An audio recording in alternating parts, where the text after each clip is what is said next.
Praise the Lord. கர்த்தருடைய நாமம் மகிமைப்படுவதாக. நீ திடன்கொள். இந்த தொகுப்பை கொண்டு இந்த தொகுப்பின் மூலமாய் கர்த்தர் உங்களோடு கூட பேசுவாராக.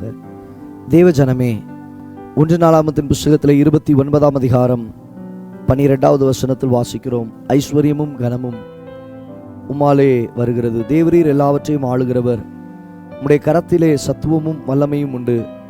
எவரையும் மேன்மைப்படுத்தவும் பலப்படுத்தவும் உம்முடைய கரத்தினால் ஆகும். ஆம் தேவ ஜனமே, அவருடைய கரத்தினால் எல்லாம் ஆகும். வேதம் சொல்லுகிறது, உம்முடைய கரத்திலே சத்துவமும் வல்லமையும் உண்டு. நம்மை ஆளுகிற தேவனிடத்திலே சத்துவமும் உண்டு, வல்லமையும் உண்டு. அப்போ அந்த சத்துவத்தையும் வல்லமையும் கொண்டு கர்த்தர் செய்கிற காரியம் என்ன? வேதம் சொல்லுகிறது, உம்முடைய வலதுகரம் பராக்கிரமம் செய்யும். நான் சாவாமல் பிழைத்திருப்பேன், உம்முடைய வலதுகரம் பராக்கிரமம் செய்யும். கர்த்தருடைய செய்கைகளை நான் விவரிப்பேன். தேவ பிள்ளைகளே, உங்களுடைய வாழ்க்கையில் கர்த்தருடைய கரம் நம்மோடு கூட இருக்குமானால், கர்த்தருடைய கரத்தை கொண்டு அவர் தம்முடைய சத்துவத்தையும் வல்லமையும் விளங்க பண்ணுகிறவராய் இருக்கிறார். விளங்க பண்ணுகிறவர். அப்போ அந்த சத்துவமும் வல்லமையும் விளங்க பண்ணும் பொழுது நடக்கிற காரியம் என்ன? எவரையும் மேன்மைப்படுத்த, எவரையும் பலப்படுத்த உம்முடைய கரத்தினால் ஆகும்.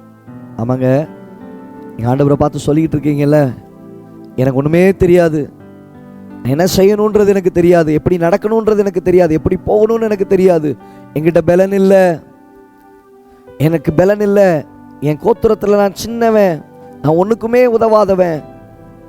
ஆண்டவர்களை பார்த்து சொல்லுகிறார், எப்பா, எவரையும் மேன்மைப்படுத்த கர்த்தரால் ஆகும்பா, எவரையும் பலப்படுத்த கர்த்தரால் ஆகும். அவருடைய கரத்தினால் சகலமும் உண்டாகும் என்பதை ஆண்டவர் விளங்க பண்ணுகிறாரே.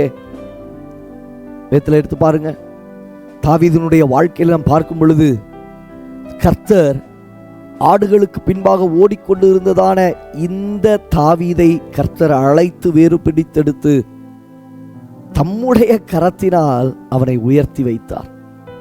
ராஜாவாக கர்த்தர் அபிஷேகம் பண்ணினார். மனிதர்கள் வெறுத்தார்கள், மனிதர்கள் ஒடுக்கினார்கள், மனிதர்கள் விரட்டினார்கள், மனிதர்கள் அழிக்க நினைத்தார்கள்.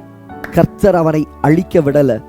தம்முடைய கரத்தினால் அவனை உயர்த்த கர்த்தர் போதுமானவராய் இருந்தார். அதேதான் வசனம் சொல்லுகிறது, எவரையும் மேன்மைப்படுத்தவும் எவரையும் பலப்படுத்தவும் உம்முடைய கரத்தினால் ஆகும். ஆமாங்க, இன்னைக்கு உங்க வாழ்க்கையில நீங்க நினைக்கிறீங்களே, இந்த லெவல்ல இல்லைங்க, உங்களை மேன்மைப்படுத்த கர்த்தரால கூடும், உங்களை பலப்படுத்த கர்த்தரால கூட, உங்களை தூக்கி நிறுத்த ஹாஸ்பிட்டல் விஷயங்கள்ல யோசிச்சுட்டு இருக்கிறீங்க, கர்த்தருடைய கரம் உங்களுக்கு பலத்தை கொடுக்கும், உங்களை பலப்படுத்த அவரால் முடியுங்க. அவருடைய பலமுள்ள கரம் உங்களை பலப்படுத்தி நடத்த அது போதுமானதாக இருக்கிறது. சோர்ந்து போகாதீங்க, சோர்ந்து போகாதீங்க. தேவனாகிய கர்த்தர் உங்களை பலப்படுத்தி நடத்துவாராக. ஜெபிக்கலாமா? நல்ல தகப்பனே, குமாரனாகிய இயேசு கிறிஸ்துவின் நாமத்தினால் நம்முடைய சமூகத்துக்கு நேராக நாங்கள் வருகிறோம். இந்த வார்த்தைகளை கேட்டுக்கொண்டு இருக்கிற நம்முடைய பிள்ளைகளுடைய வாழ்க்கையில் உம்முடைய கரத்திலே சத்துவமும் வல்லமையும் உண்டு. எவரையும் மேன்மைப்படுத்தவும் பலப்படுத்தவும் உம்முடைய கரத்தினால் ஆகும் என்று சொல்லி பார்க்கிறோமே. உம்முடைய பிள்ளைகளை மேன்மைப்படுத்துவீராக, உம்முடைய பிள்ளைகளை பலப்படுத்துவீராக. கர்த்தருடைய கரத்தின் நிழலினால் உம்முடைய பிள்ளைகளை மூடி நடத்தும் இயேசுவின் நாமத்தில் பிதாவே, ஆமென். ஆம் தேவ ஜனமே, உடைய வாழ்க்கையில் கர்த்தருடைய கரம் நம்மோடு கூட இருக்க அனுக்கிரகத்தை கேட்டுக்கொள்ளுங்கள். அவருடைய கரம் நம்மோடு கூட இருக்குமானால் எவரையும் மேன்மைப்படுத்த அவரால் முடியும், எவரையும் பலப்படுத்த அவரால் முடியும். நிச்சயமாய் தேவனாகிய கர்த்தர் உங்களை மேன்மைப்படுத்துவார், பலப்படுத்துவார். God bless you. God bless you.